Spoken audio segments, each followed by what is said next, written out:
আপনি পীর সাহেব শহীদি কাফেলাকে বলেছেন যে তিনটা, এটা হলো বেয়াদব, বেআমল আর বিশৃঙ্খল।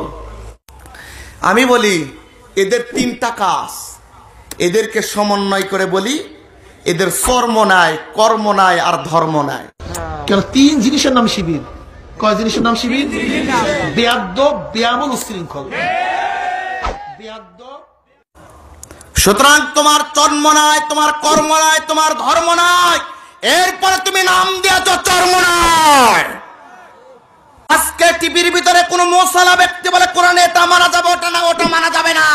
আমরা বলি তুমি একটু বাইরে এসে ক্ষমতা দেখাও, তোমার মোষ থাকবে না। বাংলার জনগণ এমন দৌড়ানি দিবে, পালানোর জন্য ইঁদুরের গর্ত খুঁজে পাবে না। ফাজলামো করার জায়গা পাও না। এই জায়গায় একটা পীর সাহেব যোগ দিয়েছে, তাবিজও লাগায়। আবার তাবিজ কি হারাম না? শিরক না? ইন্নাহু মাইয়ুশরিক বিল্লাহি ফাকাদ হারামাল্লাহু আলাইহিল জান্নাহ। যে ব্যক্তি শিরক করে তার জন্য জান্নাত, জোরে বলা লাগবে। সেই হুজুর ছাগলের 3 নাম্বার বাচ্চার মতো লাফানো শুরু করেছে। আপনি পীর সাহেব শহীদি কাফেলাকে বলেছেন যে তিনটা, এটা হলো বেয়াদব, বেআমল আর বিশৃঙ্খল। অথচ রাম বাম নাস্তিক সকলেই বলে তাদের সাথে আমরা না মিলতে পারি, কিন্তু এটা শৃঙ্খলিত একটা শহীদি কাফেলা, ঠিক কিনা? আমি বলি তুমি পীর, কিন্তু তোমার ভাষা তসলিমা নাসরিনের চাইতো খারাপ। তুমি পীর, তোমার ভাষা রাশেদ খান মিলনের চাইতো নিকৃষ্ট। তুমি কথা বলো হাসানুল কিনুর সুরে। সুতরাং জাতি তোমাকে জানে, তুমি নাস্তিকদের দূষণ না হয় তুমি গোলাম। আমি বলি এদের তিনটা কাজ, এদেরকে সমন্বয় করে বলি এদের চর্ম নাই, কর্ম নাই আর ধর্ম নাই। এর সমন্বয়ে এর একটা নাম আছে।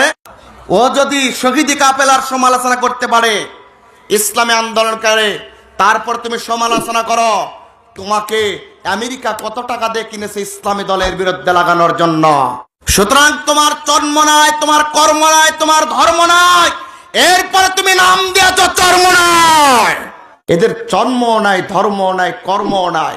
কেন? চামড়া চোখে থাকলে ইসলামী আন্দোলনের বিরোধিতা করতে পারে, কাজ যদি থাকে অন্যের সমালোচনা করতে পারে, ধর্ম যদি থাকে তাহলে ধর্মের সঠিক ব্যাখ্যা ছাড়া অন্যদিকে যেতে পারে।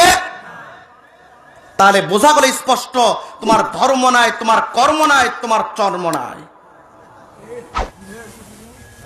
আমার বন্ধুগণ, I am not political personality, is not political platform, a private institution by the people. আমি রাজনৈতিক ব্যক্তি নয়, রাজনৈতিক মঞ্চ নয়, কারো সমালোচনা করতে আসি নাই। কিন্তু সত্য বলার জন্য বলেছেন কে?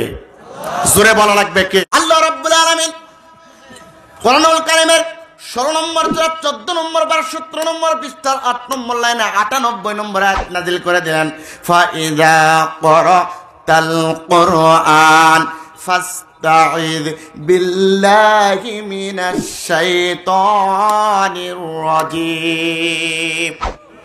ওই পীর সাহেব মনে হয় কোরআন দেখে না। এই পীর সাহেব এত সত্য কথা বলার চেষ্টা করে জাতির কাছে, তুমি নাকি বলো সত্য বলো। না না না, তুমি জাতিকে ধোঁকা দিয়ে বোকা বানিয়ে মাজারের ব্যবসা তুমি প্রতিষ্ঠা করতে চেষ্টা করেছ। তার মানে হলো হামজা আজাগারি আর তারিক যদি কোরআনের কথা ওয়াজ না করতে পারে ময়দানে, তবে কি হবে? ওয়াজ যদি করে ময়দানে হামজা, মিজান, তারিক যদি ওয়াজ করে ময়দানে, ও বন্ধুগণ, তবে গরু ছাগল টাকা পয়সা যাবে না তাদের দরবারে। দরবারটাকে মানে দরবারটাকে উন্নতির দিকে নিয়ে যাওয়ার জন্য এই মাজার পূজারি বেদাতি, এতাতি আর ওজাতি 2 দিন পর করে হাতাহাতি, এরাই বন্ধ করেছে, ঠিক কিনা?